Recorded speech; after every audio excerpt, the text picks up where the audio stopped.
এই সিজনে সবাই নাকি টাঙ্গর হাওরে ঘুরতে যাচ্ছে।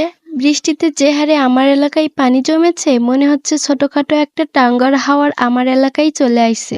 চলুন ছোটখাটো আমার টাঙ্গর হাওর এলাকাটা আপনাদের ঘুরে দেখাই। আসসালামু আলাইকুম, কি অবস্থা সবার? বৃষ্টির দিনগুলো সবার কেমন যাচ্ছে? বর্ষাকাল মানে চারিদিকে শুধু বৃষ্টি আর বৃষ্টি, আর আমার যে নিচু এলাকা, যার কারণে আমার এলাকায় পুরো পানি জমে গেছে। শুধুমাত্র ছাদটাই বাকি আছে যে এখনো পানি জমে নাই। তাছাড়া বাড়ির পাশে, বাড়ির সামনে, পিছনে সব দিকে শুধু পানি আর পানি। আমার আশেপাশে এলাকায় কিন্তু এত পানি জমে নাই। এর জন্যই তো বলছি আমার গ্রামে একটা হাওরে তৈরি হয়েছে। আর মাঠের ওই সাইডে তো যাওয়াই যাচ্ছে না, একদম বুক সমান পানি জমে গেছে। আর আমার এলাকায় যে হারে পুকুর রয়েছে, যার কারণে পানি আটকানোর জন্য, তারপরেও পানি আটকায় রাখা সম্ভব না। মানে যখন বৃষ্টি হয় চারিদিকে কাদা, পানির কোনো অভাবই নাই। এত পরিমাণে পানি হওয়ার জন্য আমার এলাকায় কখনো টলের আবাদ হয় না, জাস্ট ধান হয়। ওই যে আমার আশপাশে শুধু ধান আর ধান লাগানো, আমার বাড়ির পাশে সব জায়গায় শুধু ধান লাগানো। আর বর্ষাকালে ঝিরিঝিরি বৃষ্টি পড়ছে, এই বৃষ্টির ভিতরে হাঁটতেও ভালো লাগে। যে এখান থেকে লেবু উঠায় নিচ্ছি, যে বাড়িতে যে লেবুর পিনিক বানিয়ে খাওয়া যাবে। আর আমার সাথে কিছু পিচ্ছিরা ছিল, তারা আমার ক্যামেরার সামনে আসছে না, জাস্ট আমার ভিডিও করে দিচ্ছে।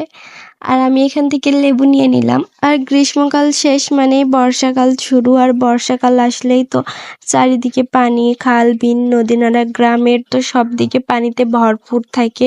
আর আমি এই ঝিরিঝিরি বৃষ্টিতে অনেকক্ষণ ধরে ভিজছি, মনে হচ্ছে বৃষ্টি পড়ছে না, কিন্তু টিপটাপ করে সবসময় ঝিরিঝিরি বৃষ্টি পড়তেই আছে। আর ওই যে কথায় আছে না, নিজের এলাকার মতো শান্তি কোথাও নাই। আমার গ্রামে যত কাদা পানি বৃষ্টিতে একদম ভরপুর হোক, ডুবে যাক, তারপরেও আমার এলাকার মতো শান্তি আর কোথাও নাই। যার যার এলাকা তার তার কাছে অনেক ভালো। আর আমি প্রকৃত প্রেমী মানুষ।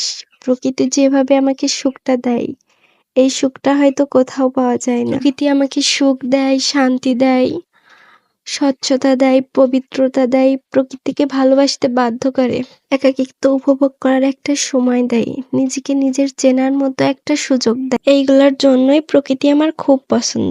প্রকৃতিকে আমি খুবই ভালোবাসি। আর এই যে বৃষ্টিতে ভিজতে ভিজতে এখন পুকুর পাড়ে চলে আইছি, এখানে কেউ নাই। এজন্য একা একা বসে বসে ভাবছি যে পুকুরে নামবো কি নামবো না। আর এখানে পিচ্ছিরা আছে, তারাও নাকি নামবে না, আমাকে একাই নামতে হবে। তো অবশেষে পুকুরে নেমে গেলাম, যাকে বলে গরিবের সুইমিং। আর আমার মতো যারা গ্রামে থাকে তারাই বুঝবে এই পুকুরে বর্ষাকালে গোসল করা কত মজা। তো আজকে এই পর্যন্ত। এই ভিডিও শেষ হওয়ার আগে বলে দিই, আমার পেজটা একদমই নতুন, সবাই আমার পেজটা একটু ফলো করে দিয়ে। তো আজকে এই পর্যন্তই, সবাই ভালো থাকুন, সুস্থ থাকুন, দেখা হবে নেক্সট কোনো ভিডিওতে। সবাইকে আল্লাহ হাফেজ। কার কার বর্ষাকাল কেমন কাটছে জানাবেন।